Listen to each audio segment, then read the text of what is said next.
어,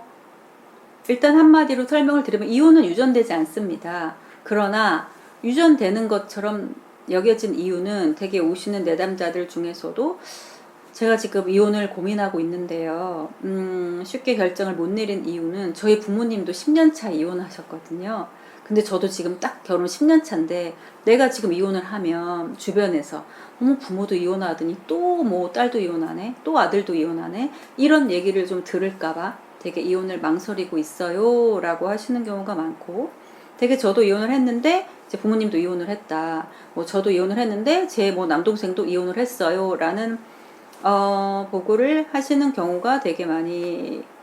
흔하실 수 있거든요. 이혼은 유전되는 건 아니지만 이제 유전되는 것처럼 느껴지고 주변에서 이혼한 가정인데 또 그 자녀도 이혼을 하거나 이혼을 한 형제가 있으니까 또 이혼을 한다라고 느끼는 건 이혼 자체가 유전되는 건 아닌데요. 이혼이라는 건 관계의 이제 단절이거든요. 이제 왜 그렇게 유전되는 것처럼 느껴지냐, 유전이 아님에도 불구하고, 왜냐하면 내 부모나 형제가 이혼은 내가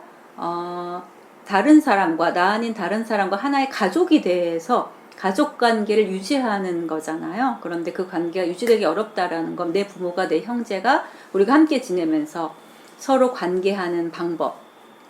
어떤 또 관계 갈등이 생겼을 때 대처하는 방법, 해결하는 방식, 그리고 어떤 관계에서 어려움이 있을 때 어떤 내 감정에 대해서 내가 어떻게 행동하는지 처리해야 되는지 양상이 계속 학습되는 요인은 있습니다. 내 부모가 부부간에 어떤 관계를 형성했는지, 건강하게 형성했는지, 그리고 갈등이 생겼을 때 어떻게 처리를 했는지, 그리고 그 갈등 상황에서 본인의 감정을 어떻게 해소하고 어떻게 다스렸는지가 그대로 학습되다 보니까 이혼이 유전되는 건 아닌데 사람에 대한, 관계에 대한 학습, 또 이런 갈등에 대해서 해결 경험, 방식, 그리고 사람과 사람이 어떻게 신뢰나 애착이나 관계를 형성하는지, 신뢰를 형성하는지, 그 관계를 어떻게 유지해 가는지에 대한 학습이, 보고 배운 거, 그리고 너 이렇게 해라라고 하지 않더라도 생활하면서 느껴지는 생활 방식, 양식, 관계에 대한 태도, 그 관계에 대해서 내가 어떻게 조절하고 대처하는 양상이 비슷하게 학습될 수 있습니다. 그렇기 때문에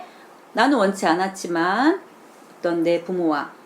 정말 대물림 되듯이 이혼을 하게 되거나 내 형제처럼 보면서 난 저러지 말아야지 했는데 어느 순간 나도 모르게 그런 상황에 처해졌다라고 좀 느끼는 것들은 이혼 자체가 유전되는 게 아니라 사람과 사람의 만남, 신뢰, 그리고 갈등이 생겼을 때의 대처, 해결, 그리고 그럴 때 내가 느끼는 감정에 대해서 어떻게 발산하고 해소하고 표현하는지의 모습들이 생활 양식 속에서 내 부모를 닮게 되고 내 형제를 닮게 되고 그런 상황에 좀 익숙해지다 보니까 나도